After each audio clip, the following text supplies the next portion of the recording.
Welcome to the Three Martini Lunch. Grab a stool next to Greg Columbus of Radio America and Jim Garrity of National Review. Three Martinis coming up.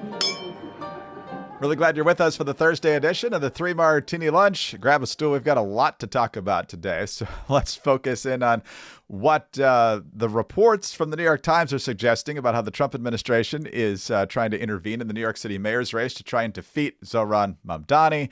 We've also got really strange comments from Tim Kaine in the U.S. Senate yesterday in terms of where our rights come from. Thought our founders pretty much settled that, but we start, Jim, in a couple of moments with the idea that CBS, under new ownership, obviously, once you've seen what happens with Colbert and the settlement with Trump, and now they're changing up their news division a little bit, and the CBS News employees are not happy because they're not bringing a conservative, they're bringing in a liberal who's not insane. So I guess we know where the left stands on where things really ought to be in politics these days. Greg, I have a lot to say about all three topics today. I'm champing at the bit, I've heard, not chomping at the bit. Now you picture the bit being in the horse's mouth and like biting down on it, but apparently it's not chomping. So champing, I'm champing at the bit. It's certainly spelled champing. I've always thought it was pronounced chomping, but whatever. We'll get to that, and we'll champ or chomp as the day goes on. But first, let's talk about your health, and specifically your liver, because more than 30% of Americans have a sluggish liver. That's a lot of people. And sluggish liver is a problem that often goes undetected until the very last minute. And Dose is on a mission to educate all of us on why it's so important to maintain your liver health. And Dose has created an incredible product to help you do just that. It's called Dose for Your Liver. It was formulated to cleanse your liver of unwanted elements, aid digestion, and maintain your body's filter. If you're feeling sluggish, maybe it's not just you, maybe it's your liver that's being sluggish. The liver produces and regulates cholesterol, stores vitamins and minerals, impacts digestive and metabolic health, and amongst many other things. And the science-backed formula from Dose, D-O-S-E, not dose as in numero 2, promotes liver function, aids digestion, eases bloating, and can even boost your energy levels, so neither you nor your liver will feel sluggish again. Clinical results show that in a double-blind, placebo-controlled clinical trial, Dose for Your Liver lowered liver enzyme levels by 50% in more than 86% of participants. And it tastes good. Support your health with Dose Daily. Save 25% on your first month when you subscribe at dosedaily.co/3ml or enter the code 3ml at checkout. Please note the 25% discount applies only to subscription orders, not one-time purchases. Cancel anytime, no hassle. That's dosedaily.co/3ml to get 25% off your first monthly subscription with the code 3ml.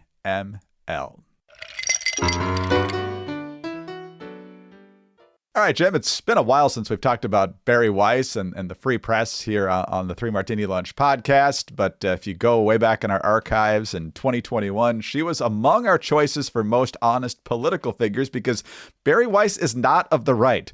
Bari Weiss is certainly on the left in most issues, culturally in particular, but Bari Weiss is not insane. And unfortunately for the left, that's a bridge too far to keep her in their good graces. And now we've got news from the New York Post and many others suggesting that Bari Weiss is about to get really rich thanks to having her free press essentially bought by Paramount, which is CBS. New York Post pointing out that Paramount is prepared to shell out as much as $200 million for Bari Weiss's buzzy media venture, the free press, and hand her the keys to help steer CBS News in a move that's rattling an already shaken news division, still reeling from the $8 billion Skydance Paramount mega merger. Weiss is a former New York Times opinion page editor who launched the Free Press in 2022 and is reportedly in a line for a senior editorial role at CBS News as part of a deal that would fold her outlet into the new Paramount, according to the Puck newsletter. The deal, which is not done yet, but they say it's basically at the 1 yard line, somewhere between $100 million and $200 million. So Bari Weiss going to be paying a lot in taxes. Not going to be struggling financially. But if you don't remember who she is, when we did talk about her on the year-end awards back in 2021, we had this clip of her talking with Brian Stelter of CNN, where Bari Weiss had written a book saying, the left has gone insane on a lot of different issues. And Stelter is like, what are you talking about? What are you talking about? Where has the left gone insane? And she was ready. You're right. There are tens of millions of Americans who aren't on the hard left or the hard right who feel the world has gone mad. So in what ways has the world gone mad? Well, When you have the chief reporter on the beat of COVID for the New York Times talking about how questioning or pursuing the question of the lab leak is racist, the world has gone mad. When you're not able to say out loud and in public that there are differences between men and women, the world has gone mad. When we're not allowed to acknowledge that rioting is rioting and it is bad, and that silence is not violence, but violence is violence, the world has gone mad. When we're not able to say that Hunter Biden's laptop is a story worth pursuing, the world has gone mad. When, in the name of progress, young school children, as young as kindergarten, are being separated in public schools because of their race, and that is called progress rather than segregation, the world has gone mad. So, Jim, variety of reaction here. Hugh Hewitt, you're on his show every week, says, "This is the best media news I've woken up to in years. Bari Weiss understands real news and useful commentary and their absolute necessity to a self-governing people." Over at CBS, not so great. "Not happy at all," one person familiar with the mood inside CBS told Status News, adding that many journalists are bracing for impact. Another insider warned that Weiss's arrival could set off a firestorm, particularly over coverage of Israel and Gaza, saying some employees would be apoplectic at the prospect of taking editorial direction from her. Bari Weiss is very pro-Israel. One of the new legal counsels over at the American Arab Anti-Discrimination Committee says CBS literally hires modern-day Goebbels to manage its editorial output. So you can see that the left is not taking this well if it happens. All right, before I dive into my usual routine, Greg, how big were the Nazis on Jewish lesbians who were progressive? My sense is they were pretty rare. Now, maybe this is part of that Nazi affirmative action program that turns George Zimmerman into a Hispanic white supremacist and all that kind of stuff, but that's really unhinged. So first of all, Greg, I have never wanted to hang out with Dan Rather more than at this moment. How's it going, Dan? Hey, remember that movie called Truth, in which you were the hero and the pajama Hadeen, those little bloggers working in their pajamas, sneered at by... Remember how we were the villains, right? And you were played by Robert Redford in his second movie in which he was playing an agent of Hydra. Spoiler alert. This... Oh, well, funny how the things turn, huh, Dan? So... look, this is great news. Assuming this comes to pass, and it sounds like one of the things I'd seen was that the deal is on the 1 yard line. And when you're a Jets fan or a Bears fan, you don't say, "Oh, that means we're going to score a touchdown." You know things could still go wrong, but it certainly looks like this is very likely to come to pass. Congratulations to Bari Weiss. I think there's a part of me that's a small part. It's like, I really like the way the free press is. I hope if she steps into this role at CBS News, she does, that this doesn't cause the free press to lose what has made it what it is.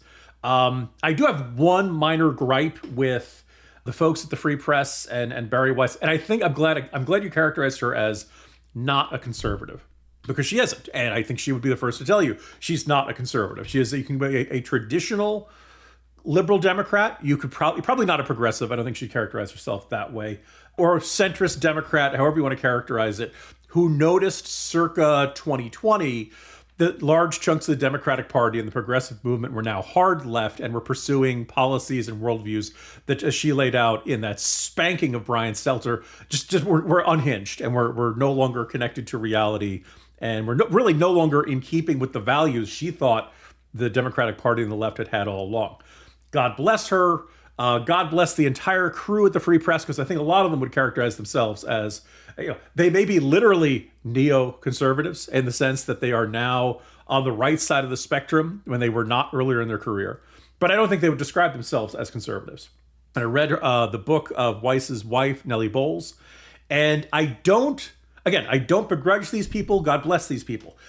But Greg, I have noticed that circa 2020, they kind of looked around and said, hey, has anybody else noticed that a big chunk of the Democratic Party and the progressive movement have really gotten kind of extreme? Isn't this kind of weird? Hey, is anybody else? Yes, we noticed it. Those of us on the right have noticed it for decades. We've been talking about this for a very long time. And I've noticed this is often this subtext or this tone over at the Free Press.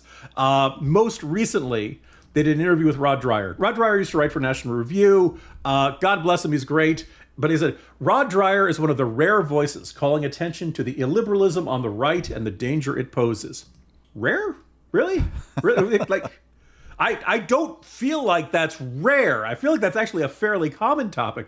And whenever there's and this tone of, wow, nobody's talking about this, I feel like there's this, you may need a broader media diet. I do kind of feel like these people who have realized the left is crazy since 2020. Again, I'm glad they're with us. God bless them. I don't, but I do feel like they invented this stuff, or they discovered this stuff right around 2020, when many of us have noticed this for a very long time and been writing about it and talking about it. And it's not just National Review. It's almost any publication or institution on the right has been talking about a whole bunch of these issues, about crazy racism, about issues related to education, lab leak, etc. Like, this was not, anyway. So again, congratulations, Bari Weiss. This is a fantastic idea for CBS News. I hope the Free Press keeps everything that keeps it great, and much success in the future. Just remember, you are not always the first ones to the party. Well, a couple of thoughts here. First of all, if bringing in a more traditional liberal is setting the hair on fire inside the CBS newsroom,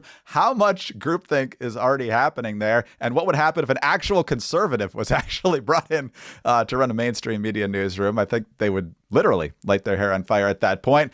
And then also, do you think this is primarily about Israel? I mean, this has become such a litmus test on the left that if you have any defense of Israel, and she certainly has been a strong defender of Israel, that you're no longer welcome inside the Democratic Party. That's probably, for a lot of people, a litmus test.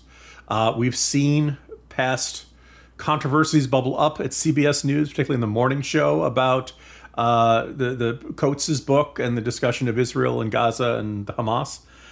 So I suspect that's a big ingredient, but by and large, she has been the person who's come along to the progressive left and said, no, it's not the way you're describing it. And they don't like that on any level. And that's, this is why she must be destroyed. And this is why she must be compared to Nazis. And, all the playbook we were discussing yesterday with Malcolm Gladwell. This idea of like, they must be bullied into submission. You must be berated into, the threat of cancellation has to hang over her. Look, they tried to cancel Bari Weiss, and she ended up, with a couple $100 million. Well, good for you. Like, it's the opposite of get woke, go broke, refute woke, get very, very far from broke. Yes, exactly. Be a real shame if these crazy lefties all walked out of CBS News. That would just be terrible.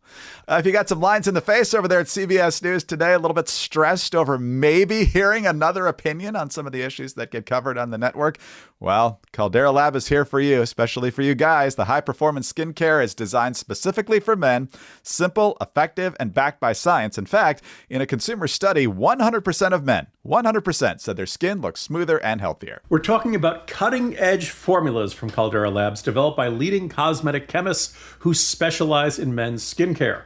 Now, these products have rigorous research and development cycles. Every product takes years to develop, test, and perfect.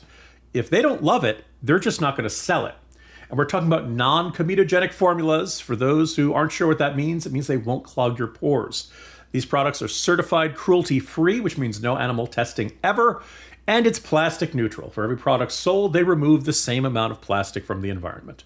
Upgrade your skincare with Caldera Lab. Easy, effective, and made for men. So skip the drugstore and try it for yourself. Visit calderalab.com/3ml and use the code 3ml for 20% off your first order. Again, that's calderalab.com/3ml with the code 3ml for 20% off. All right, Jim, on to our bad/crazy martini. There'll be another crazy martini a little bit later, but for this one, we go to the U.S. Senate, and this was in a committee hearing. Tim Kaine, of course, one of our senators here in Virginia. Got to keep reminding people of that. But anyway, he was on this committee, and they were talking about where our rights come from. And Tim Kaine apparently hasn't brushed up on the early parts of the Declaration of Independence in a while, so he had a very strong reaction to one of the witnesses saying our rights don't come from government, our most fundamental rights, they come from God. And Ted Cruz was there to correct Mr. Kaine. The notion that rights don't come from laws and don't come from the government, but come from the Creator, that's what the Iranian government believes. So the statement that our rights do not come from our laws or our governments is extremely troubling. So Senator Kaine said in this hearing that he found it a radical and dangerous notion that you would say our rights came from God and not from government.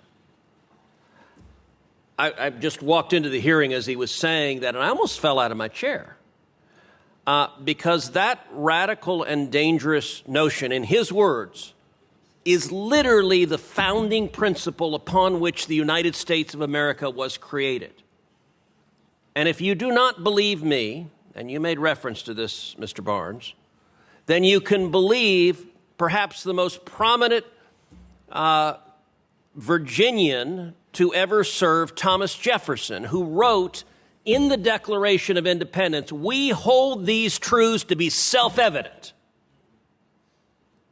that all men are created equal, and that they are endowed by their Creator, not by government, not by the Democratic National Committee, but by God." So, Jim, good job by Cruz there. Kaine, obviously way off base. Let me quote Jefferson a little further. Cruz had a lot of it. "We hold these truths to be self-evident, that all men are created equal, that they are endowed by their Creator with certain unalienable rights, that among these are life, liberty, and the pursuit of happiness, and that to secure these rights, governments are instituted among men, deriving their just powers from the consent of the governed, that whenever any form of government becomes destructive of these ends, it is the right of the people to alter or abolish it." And in case if anyone was wondering, inalienable or unalienable means unable to be taken away from or given away by the possessor. And that's why it's critical these things are in the Constitution.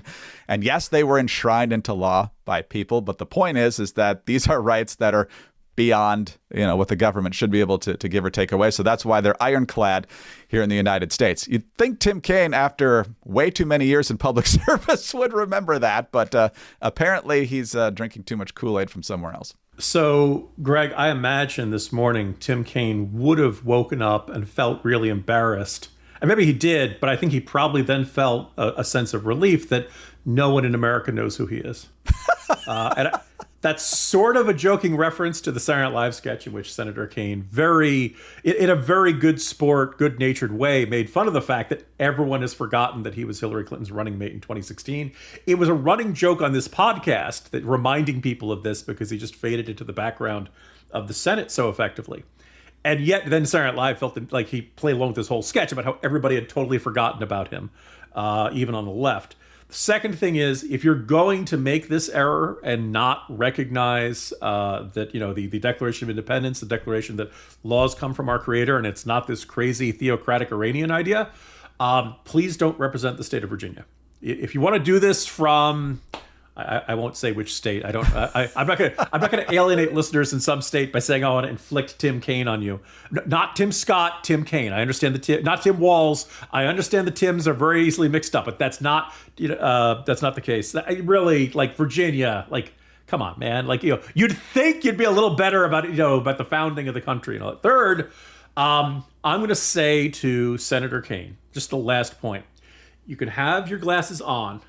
You can have your glasses off. Do not have them on the top of your head as you're talking, right? And if you really need to, and you need this, you can see my hair getting completely messed up here. You can do the Caruso, and say, looks like someone's having a bad Monday, and then you can make that for a dramatic point right before your zinger. But otherwise, just putting them on there, you look like grandma. You look like somebody who's confused, clipping coupons, talking about her cats.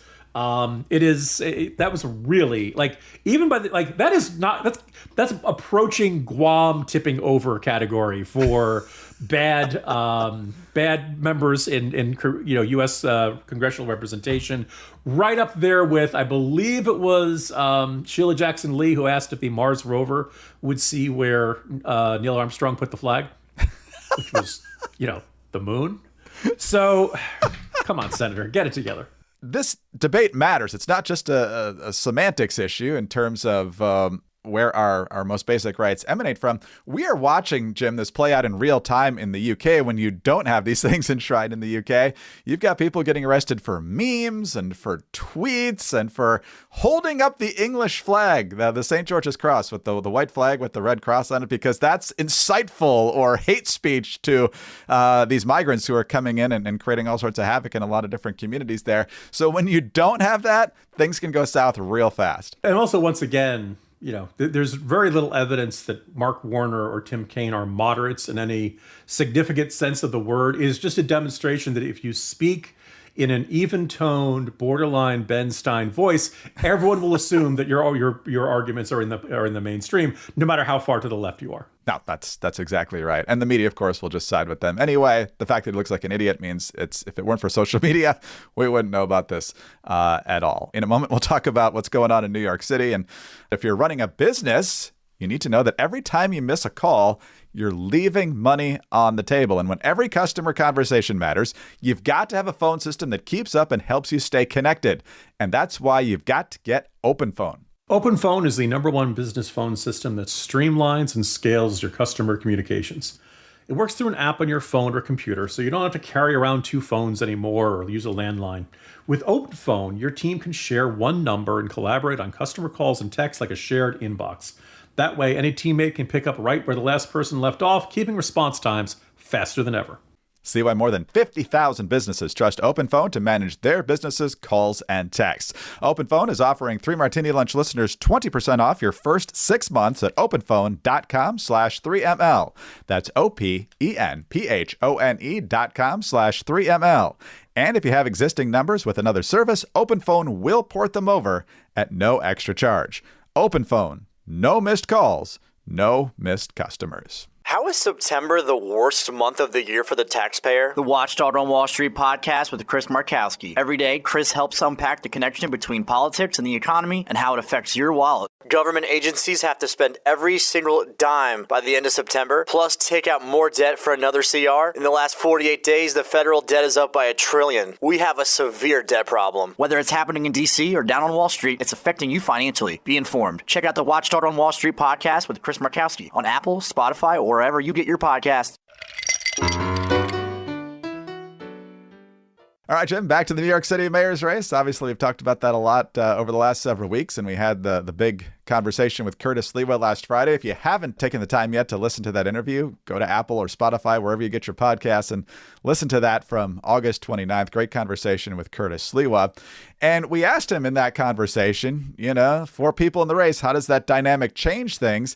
We weren't specifically suggesting he or anybody else drop out or would drop out, but he said he's not going anywhere. And he doesn't necessarily think Eric Adams would go anywhere before the election, but he thought he could probably land a job at HUD in the Trump administration once he loses. Well, over at the New York Times, they tweet out yesterday, advisors to President Trump have discussed the possibility of giving Mayor Eric Adams and Curtis Lewa positions in the administration to clear the field and damage the chances of Zohran Mamdani, according to 3 people with knowledge of the discussion. So let's parse this statement. First of all, Trump, as far as we can tell from the statement, has not been in the discussions. These are advisors to Trump discussing this a possibility. The other thing I would say here, Jim, is that if Trump were to get these 2 guys out of the field and basically, implicitly, or knowing him, directly say, we got to stop Mamdani, that would be the greatest gift to Zohran Mamdani of all time. So in the tail end of today's Morning Jolt, because this definitely caught my eye in light of our conversation with Curtis Lewa, and I think this is, one, I don't think this will come to pass, and I don't think this is a particularly fruitful avenue of exploration for the Trump administration. Problem 1, Eric Adams, depending on which poll you're looking at, is anywhere from 7% to 11%. If you take all of Eric Adams' supporters and put them into the Cuomo pile or the Sliwa pile, Mamdani is still ahead. So talking Eric Adams out of the race, saying, hey, you seem to know a lot about Turkey. Would you like to be ambassador to Turkey? Even if you do that, that doesn't automatically guarantee Mamdani is going to lose. The argument of should Eric Adams drop out of the race, with his support withering, he kind of is. That he's becoming less and less of a significant factor there. As for Curtis Sliwa, he seemed adamant in our discussion that he was not going to drop out under any circumstances, that he had no interest in this. He's also said in various other, he's not interested in a Trump administration position. He doesn't want to move to Washington. This is a guy who is New Yorker through and through, and the only job he wants is mayor of New York City. Now, have people said, I'm definitely not dropping out of the race, and then later on dropped out in the race? Sure. I don't, certainly, like I said, you have to underline in red how vehement Sliwa was that he wasn't going to do this. And I really think that if he suddenly said out of the blue, yep, I'm dropping out and I'm endorsing Cuomo, everybody should get behind him, I don't think he would get a warm reception from everybody who had been supporting him so far. I think that from the beginning, he said, I'm in this to win this, and there's nothing in the past that indicates this was a potential option.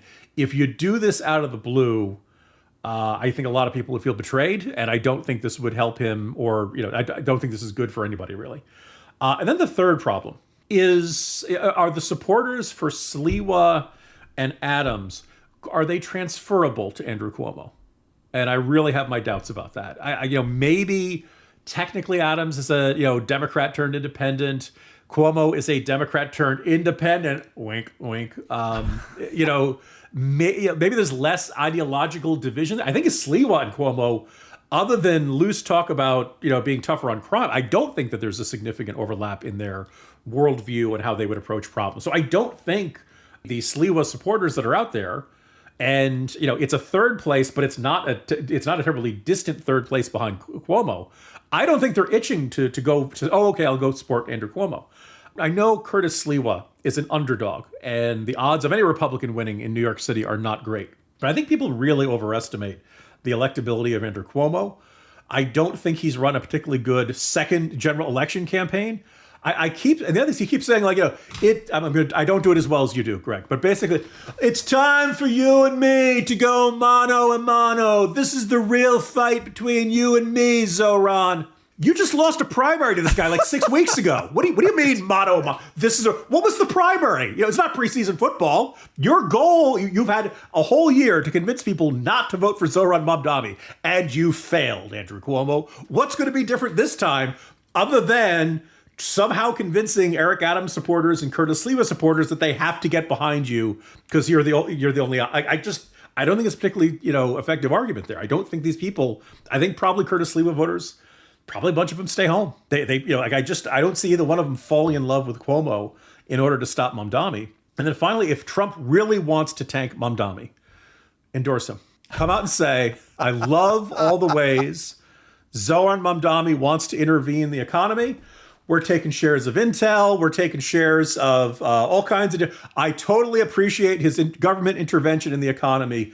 Zoran Mamdani is the MAGA choice for New York City. And then watch, just to see the heads explode. Just see what happens. I have no idea. Mamdani would have to come out and say, I don't want this endorsement. I reject, it would be hilarious. Two, maybe it makes people have second thoughts about Mamdani. I don't know. But I think that would probably be more effective than a Trump endorsement of Cuomo. And again, I can't see the argument that Republicans and right of center people are supposed to jump through hoops and bend over backwards to try to put Andrew Cuomo back in power after his record, as Sliwa put it, of slapping fannies and killing grannies. I can't believe we're in a situation where Republicans are seriously saying, oh, we have to help this guy get into office in order to avert disaster.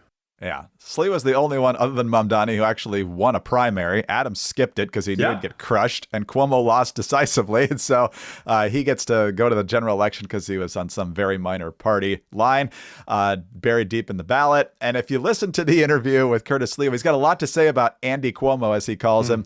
None of it's good. So I don't think there's anything in there where Sliwa's going to be like, yeah, you know what? I think on second thought, I'm going to do this. No, he's not going to do that. I misjudged it. No, you didn't. You had it right the first time. That's exactly right. And Cuomo's run the exact same campaign. When he relaunched his campaign, he's like, this time I'm going to go out and see you in the subway and talk to you in your shops. He's doing the exact same thing. He's just sitting back there running ads, fundraising in the Hamptons. He's going to get creamed. And even if this were to happen, I think Mamdani still wins and wins comfortably. I was going to say, Cuomo does know the Hamptons are not part of New York City, right? Like nobody in the Hampton's property owners may also be registered to vote in New York, but it's not. Yeah, so. Jim, quite a Thursday. See you on Friday. See you tomorrow, Greg. Jim Garrity, National Review. I'm Greg Corombos of Radio America. Thanks so much for being with us today. Please be sure to subscribe to the podcast if you don't already. Tell your friends about us as well. Thanks also for your 5-star ratings and your kind reviews. Please keep those coming. Get us on your home devices. All you have to say is play 3 Martini Lunch Podcast. Follow us both on X. He's at Jim Garrity. I'm at Greg Corombos. Have a terrific Thursday. Join us again Friday for the next 3 Martini Lunch.